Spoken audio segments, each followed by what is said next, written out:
All right, Adrian, how's practice been this week? Coming off, I guess, what you would call a disappointing loss. Practice been good.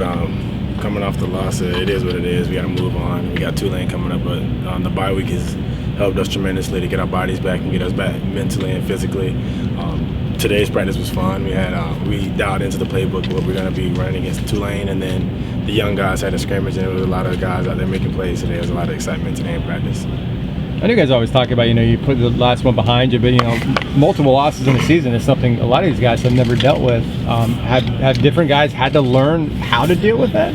Yeah, most definitely. We're so used to winning and whatnot around here, so it's kind of awkward and weird, and it's a weird feeling having losses under our belt and even seeing those losses when we look at it online and whatnot. But we can't do nothing about it. It's in the past and whatnot. We just got to move on and go with what we know, and that's ahead of us for the rest of the games that we have. How do you block out the outside noise, fan chatter, media? Just don't get on social media. I'm not a social media guy. I don't be on social media. I just worry about what's in front of me. Class, practice, and my family and whatnot, my friends that are around me, and my teammates as well. So you just got to control what you can control and just live in the moment and have fun. You got a lot of outside noise, and you can't let it get to you, and you got to keep a level head. Jake mentioned that Tulsa they were blaring loud music when you guys were trying to get set for plays. Did that impact the offense at all, you think? I heard that in the first series when we first got on the field, and I seen Coach Hype mention that to the refs, and I seen that they did do that. So it's football, and within sports, I guess anybody and everybody's going to do what they got to do to win, and Tulsa did that, and I guess the refs and whatnot jumped on it, and they didn't do it anymore, but I did see it in the first series. With the 3 losses, this has obviously been a bit of an unusual year for you guys. How do you make sure that the UCF standard does not change? Making sure the UCF standard don't change is within our locker room. Just making sure all the guys are buying into the brotherhood and no one is not falling out of the brotherhood that we have within this program right here. And the standard is to go 1-0, and we're brotherhood driven and family driven here. So just to make sure that all the guys are intact and all the guys are on one accord, and the rest of the 2 games that we have and the bowl game that we have, just to make sure that we pay it forward and just focus on going 1-0 like Coach Hopper said. What's it been like to have Mackenzie still around as a coach this year with the guys? What's it been like to have him around? It's awesome, man. Just knowing that he's still around is just motivation to us to know that you can't let an injury or anything get in the way of what you're trying to accomplish with the guys that he have around him. He have a bit support here in the University of Central Florida in Orlando, and he know that he got a bunch of brothers that'll be there for him in any given moment.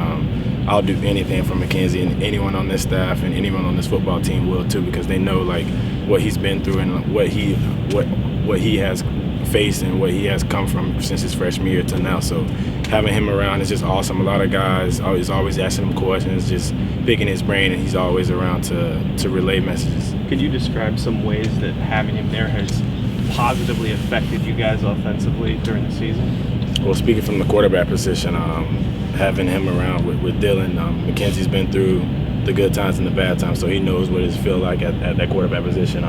I don't, so he can't relate. He can't come ask me questions and whatnot, but so he relies on Mackenzie. Mackenzie does a phenomenal job in practice and outside of here at the facilities and whatnot. They spend a lot of time together, and also in the games, he helps him with different looks that he sees, and they get him to draw on boards and dial stuff up.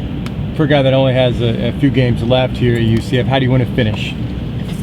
Finish going 1-0 like we've been doing, and the games that we fell short, just embracing those and not want to relive those moments, like I said. So my time here is winding down, like you said, and I look forward to winning the rest of the games we have and just having fun here. Adrian, have you ever met Daunte Culpepper? I have not. No? No. You obviously know who he is coming. I do. What do you think his aura means to this program? I've heard a lot of stuff about him and the standard that he set here and the many things he accomplished and the records that he set here, that he was very player driven, and he was a great leader here, and he set like a lot of standards here was still within the buildings that we have here. But I'm kind of a youngster, and I don't know much about him, but I've heard a lot. Would you like to meet him someday? I would love to meet him.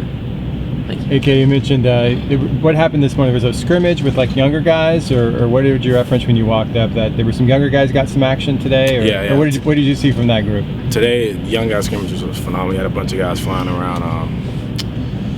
Quadri Jones at quarterback, Demir's good at running back, and the young guys on the O-line and defense and the receivers and whatnot. A lot of guys are flying around, so the future is very bright here. I can't wait till next year. The guys, they strap it up and get into spring ball, summer ball, fall camp, and get back to grinding and whatnot, and just get everybody getting their bodies back and looking forward to next season. But right now we're focused on Tulane, and that time will come. Thanks, Thanks, AK. Thank Appreciate you. that.